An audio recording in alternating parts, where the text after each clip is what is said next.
राजधानी दिल्ली में अपराधियों के हौसले कितने बुलंद हैं, ये इस वारदात से समझा जा सकता है कि एक शख्स की हत्या 70 गोलियां मारकर की गई।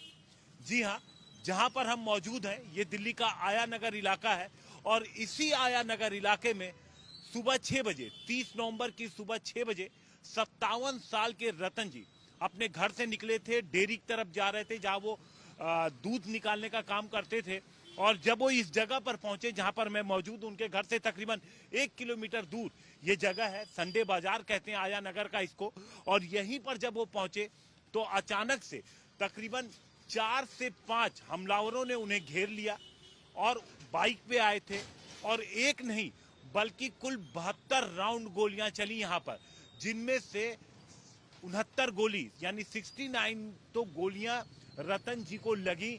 उनके परिवार का आरोप है कि 2 बार पोस्टमार्टम हुआ था क्योंकि गोलियां निकल नहीं पा रही थी पूरी शरीर से, और 2 दिन बाद बॉडी उनको दी गई और मजबूरी में रात के वक्त उन्हें अंतिम संस्कार करना पड़ा। जो बेटी है रतन जी का, उनका कहना है और उनका यह भी कहना है कि अभी पूरा परिवार सदमे में है और साथ साथ डरा हुआ भी है, क्योंकि जिन लोगों ने रतन की हत्या की वो परिवार के दूसरे सदस्यों को भी टारगेट कर सकते हैं।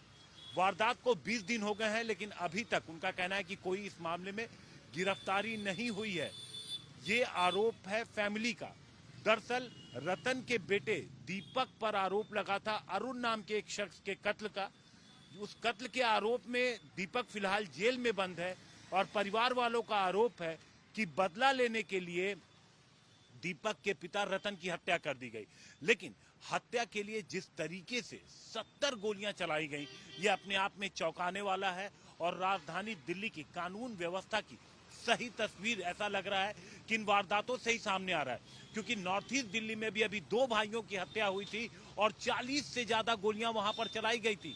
वहां 2 बाइकों पर 4 हमलावर पहुंचे थे और 2 भाइयों पर उन्होंने 40 से ज्यादा गोलियां चलाई थी।